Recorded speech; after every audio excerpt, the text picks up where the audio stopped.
Yes, sir. Yeah, you talked a year or two ago about representatives from a G8 country participating in a initiative. CE5. Yeah. Has there been any development with that? Yeah, so he's asking about one of the G8 countries who very supportive of the CE5 initiative. And since it's been a couple of years, I'll talk about it very directly. The country is France. And so there was a president a couple years ago named Nicolas Sarkozy. And Sarkozy's people, his intelligence and Air Force people who briefed him on all this stuff, were very, very interested in what we were doing. And one of the very old families in France that actually organized the beheading of Marie Antoinette, had this old estate in Brittany, and invited us there. So what we did a couple years ago, under the ruse of a training, just a weekend training, is that nobody who came knew this, except a couple of people. Of course, my wife knew. She knows everything. We had this thing, and of course I knew that it was going to be, we used this 2,200 acre estate. And there was an admiral there who was very high up. And also, this admiral had a PhD in physics. And is also, like myself, an MD. Very, very, very wonderful man. And a couple other people. And the host family, who, of course, was a very old French Foreign Legion diplomats, a family of very, very old French. And so we did this just as sort of a training, but also so that the government, the friendly people in the French government could learn the protocols and see. And so they were there. And then I heard back afterwards that they had the whole area, not cordoned off, but there was a observational security perimeter around it.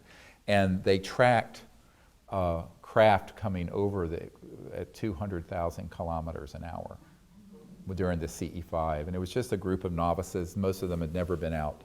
And we had some amazing experience, including, if you've seen the photo, we were setting up one evening, and everyone on the side of the part of the circle where I was sitting, we saw this. I was just setting up to do this Sanskrit Vedic puja. And there was this, like a rainbow light that came in, just in an instant. And so I had someone take a photograph, and there was this sort of royal purple, mauve-colored, fuzzy disc hovering right above the field. It's in this photograph, stunningly gorgeous. Not quite in this dimension, but not out of it either. But everyone looking in that direction saw this thing flash in. And then we were sitting there one night, and this object came over, and then we had all the cars. There were like 30 cars in this field, because we had like 60 people at this thing.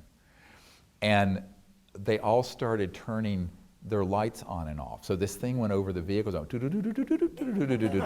it was like, this is like something out of a Close Encounters of the Third Kind movie. And of course, the Admiral's going, holy shit, And, and we're in deep meditation, and all of a sudden we hear this, right next to beyond where the cars were, it was almost like a metallic thing brushing up again, and there was a craft that was quasi-materialized in the corner of the field. And later I went out, and there were these little beings. There were about 5 of them. And you could hear, now the problem is everyone got up, and it scared the hell out of them. So you heard them scampering off. And so they scampered off and then dematerialized in thin air. Sort of like that one that was in the crop circle a couple years ago where they saw the feet, and the police saw this tall, luminous white being that was fully materialized, and the police got out and chased it, and the footprint, and it just disappeared into the field in thin air. You know that case? Oh, I was right there when that happened. Yeah, it's near Silbury Hill. Anyway, these expeditions are awesome. You want to come on them, you should come. But the point is that, so they were very, very interested. Now, from there, in terms of bureaucracy, there, like in any government, there are people who are part of this MAGIC or Majesty group, Majestic, has different acronyms. Now it's called SIG, Senior Interagency Group, Intelligence Group. Some were friendly, some were not friendly. And when you're talking about a government moving off the dime on this openly, it's very difficult. But again, it's an iterative learning process. And so the way I view it is that, see one, do one, teach one. You demonstrate it, and then hopefully, and I know that they're learning, and probably they're practicing it. Now, the ethical construct and the philosophical underpinning of it is that it has to be done within the context of universal peace. It cannot be done within the context of one national entity vaulting itself over another, et cetera. But I know that this is not going to be able to be done through the UN, because we tried that. Back when Boutros Boutros-Ghali was UN Secretary General, and they were very interested. And his wife came to one of the salons I held in New York, and then the Secretary General after him, Kofi Annan, when we did Disclosure Project, originally they had committed to hold the Disclosure Project event at the Secretariat of the United Nations. But some folks came in with an all-access pass and essentially threatened to pull funding out of the UN on behalf of a certain number of countries, and it would have destroyed the UN. And I was called directly by an ambassador who is attached to the UN Secretary General saying, we wish you well, we support what you're doing, but we cannot do it at the UN. And that's why it was held here at the National Press Club. I have not told that story much. So, you look over the last 10, 15 years, there have been a lot of initiatives from the starts and stops from various governments. And so, yeah, there's a lot of interest, but it's sort of like, that old saying, everyone wants to be first to be second. No, there's a hesitancy to stick your neck out too far on something very controversial, as I mentioned earlier, but also on something that has not just a social opprobrium, but where there's some very powerful people who are not afraid of using their power in retribution against an entity that would do it. And this is why I tell people to me, the clearest path forward for contact, disclosure, and bringing these technologies out are the people, masses of people doing it. Large corporations, the very rich, governments, you don't want to be prejudicial against them, which is why I'm, like last year, I was happy to go to Australia and meet with all these folks. But you have limited expectations. You hope they do the right thing. But what I learned starting back in the Clinton years is that everyone wants to know about this stuff. Very few people want to do anything about it. So knowing about it and doing something about it are two totally separate things. And all we can do, I think each of us can do, is to provide the information, the knowledge, the vision, and let that gather amongst the populace and also with world leaders and other people and see where it goes. And I have a very, not detached, but a very realistic philosophy about that. And many people have said, well, when is disclosure going to happen? I said, well, we did it already. And people think I'm joking. I said, no, when we started this, only about a quarter or a third of the people thought this was real. Now it's 50-some%. Last year, the Marist poll said that 43% of Americans think that we're currently being visited by interstellar extraterrestrial beings. It's a huge number. So I said, in terms of the public, it's kind of there. In terms of officialdom and what I call the hidebound, inborn elite, the sort of inbred elite of the world, that's a harder thing to get through. And no smart part because of both power politics, but also more easily. As this one Air Force witness told me, he says, the real way this has been kept secret is just sheer ridicule. The subject, you really don't have to do or say anything. It hides itself because people don't want to be laughed at. People don't want to be put down by their peers. People don't want to be lose esteem. amongst their colleagues and what have you. So talk about courage. The biggest courage it takes for someone who's interested in this is to speak the truth in a way that is appropriate. You can't bring everything out to someone who doesn't know anything about it, but that's why we put Disclosure Project, the book, and the videos together, so that anyone who's even at the level of the most basic linear understanding will say, boy, where there's smoke, there's fire, because here's a lot of information from people who with sterling credentials. And, and there is this sort of strange hypocrisy with the mainstream media, and that is, if you had three people who would go on record with the New York Times or Washington Post about a senior person at the White House having sex with someone, it'd be all over. I have 110 people on videotape and testimony with corroborating documents, with their DD-214s, which is their discharge papers from the military, with signed statements, witness oaths that they would testify under oath before Congress with the penalties of perjury, federal penalties of perjury, and it gets ignored by all the mainstream media.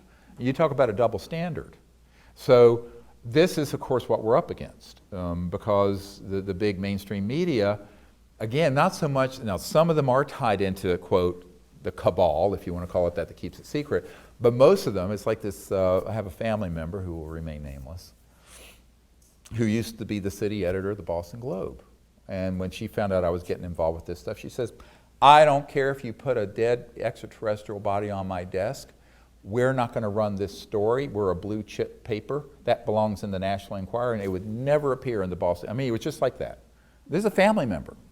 So, and this was not, I assure you, it's not someone on the payroll of the CIA, like Donald Menzel was, or Professor Condon. So I think that we have to understand that it is a real educational process. And putting together the Disclosure Project information with top secret documents and military witnesses and generals and ministers of defense and people who have credentials and respectability, as it were, as pilots or people who are at Strategic Air Command, that's very important. And that body of information is sitting there for anyone to take virtually for free. I mean, we have 60 some of these people's testimony up on the site on YouTube now for free. So that is important that all of us should share that with folks. When you get to governments in these G8, it's very interesting. Before I went over there, I regret that this wasn't actually in the film Sirius. The director took it out and I don't know why. But I have this beautiful letter, it's in French, from this admiral and the team who wrote about their commitment to make a long-term commitment for this journey with these visitors from other star systems. And amazing. And it's actually from the Ministry of Defense of France on their letterhead, signed. It is the most important government document in the history of the UFO subject, and there it sits in my vault. So, what I say to folks is that that was just a few years ago, that process continues, but it's usually very quiet. Why does SETI continue to be funded, or you're clearly demonstrating like you can do all this with the protocol? Right. I mean, it's out there for people to just go and get the app and do it. Well, yeah, it doesn't matter what kind of evidence you put together or even signals we get or images. The subject, again, gets debunked. But the other thing about the SETI project, like Seth Shostak and these people, they are carrying water for someone. Because you're either stupid or you're corrupt. There's two things to choose from here. If you've really dug into this and you're at that level at NASA or the SETI project, and I debated Seth Shostak on Voice of America about this. I had my military witnesses, John Callahan, who had all the radar tapes, and we basically cleaned his clock. But at a certain point I said, you cannot look at all this dispositive evidence and proof and information and just dismiss it while you sit there and spend hundreds of millions of dollars saying you're listening from a signal from outer space, which, by the way, they've already received and been covered up. Now, I'm going to say something here because this is enough years after it happened. A few years ago, there was a show called Coast to Coast with Art Bell. And it was on the cover of Time magazine, and I was one of his favorite guests. And when I'd be on that show, it really lit things up at certain agencies.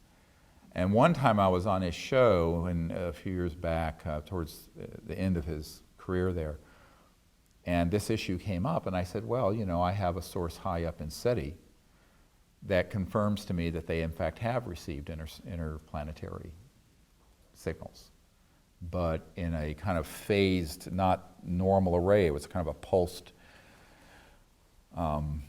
array, and that it was kept secret and covered up. And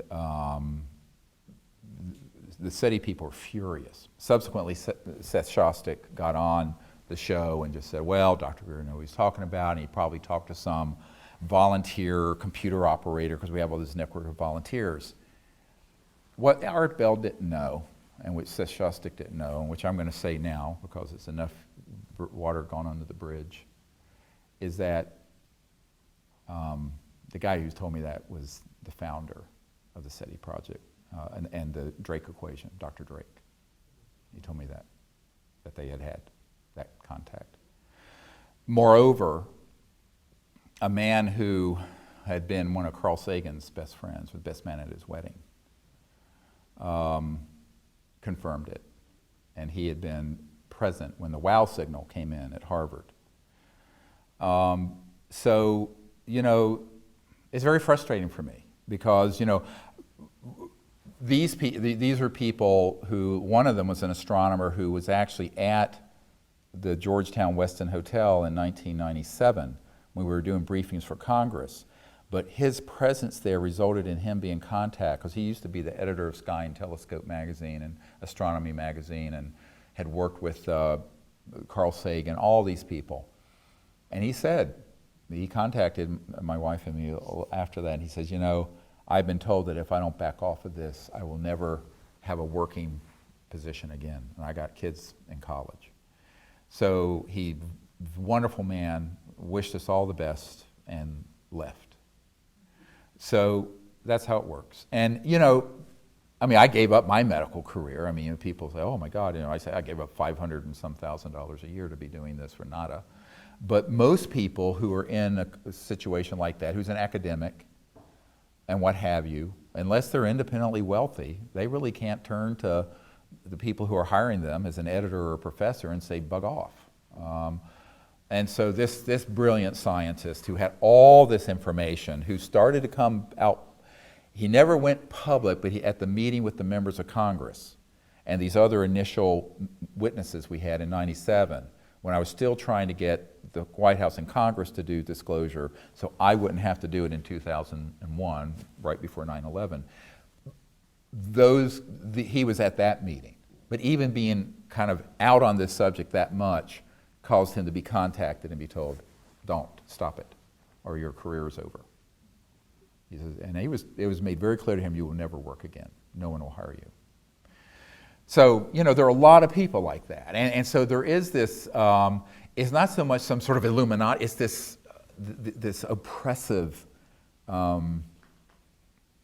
condemnation of the subject, along with abuse of power, you know. I mean, it's quite illegal for the CIA to be infiltrating an alleged independent Air Force investigation at the University of Colorado and put someone on their payroll to prejudice the jury and kill the report on this subject in 1969, whenever that happened, when the CIA is barred from having any domestic activities. I mean, this is illegal. Go read the law. And it's also, however, why I've told people this is why everything we're doing is legal. Very different from, say, Edward Snowden, who was disclosing information that the President knew about and certain members of the Senate Select Committee on Intelligence knew about and the House Intelligence Committee knew about. The stuff I'm disclosing are things that the president is being lied to, the head of Intelligence Joint Staff who I briefed, Admiral Wilson, was lied to, the head of the Defense Intelligence Agency was lied to, a sitting CIA director was lied to, chairman of key committees that I met with, senators and House, were lied to. I can prove that in a court of law. A priori, those projects are illegal, and I have declared them rogue and illegal, and therefore they cannot touch us. And that's the difference. I want to make this a very clear point. There's a big difference between disclosing something that's being kept secret, even if it's wrong. I'm not saying that what Snowden disclosed was right or wrong. He probably did a service in the long run. But that was being overseen by the appropriate governmental elected and appointed officials. And something like this that has no constitutional oversight and is a complete criminal operation and rogue.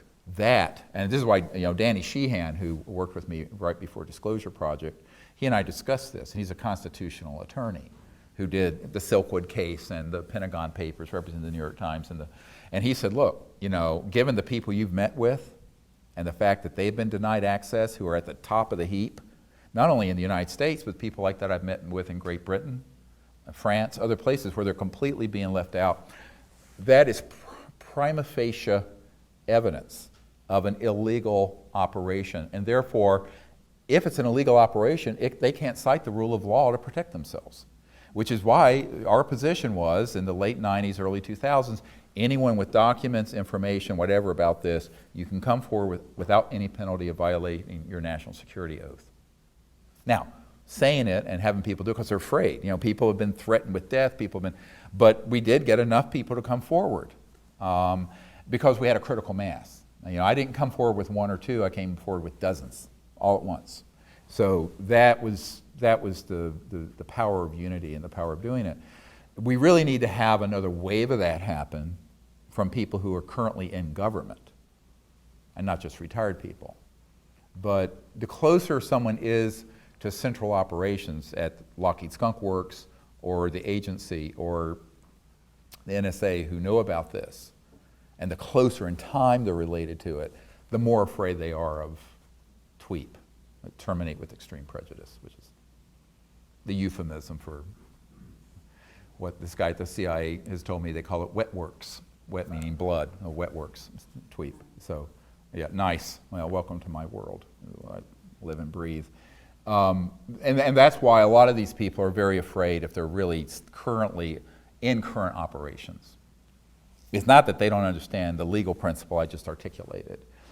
In other countries, it's a minor version of the same thing. So say in France, you have friendly people, just like there are here, very interested in actually trying to do something, but then there'll be others who are in a compartmented operation tied into this international group that maintains secrecy, and at a certain point they will be threatened. And that's what happened. I was contacted by these people in France and said, an official in the United States contacted the ambassador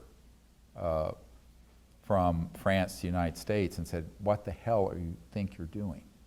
After I got this document from the Ministry of Defense and this big outline of all the studies they wanted to do post-contact, biological, technological, the whole bit. It's this amazing document I have. And it's like, curl your hair. What little hair I have left would be curled. But when I read it, I went, wow, I can't believe I got this from a sitting government. But they got contacted, and basically they came to some kind of a truce where they said, well, you can do this with Dr. Greer so long as you stay on French soil. Do not try to do it anywhere else. They said, fine, fine, fine. So that's why we did it there.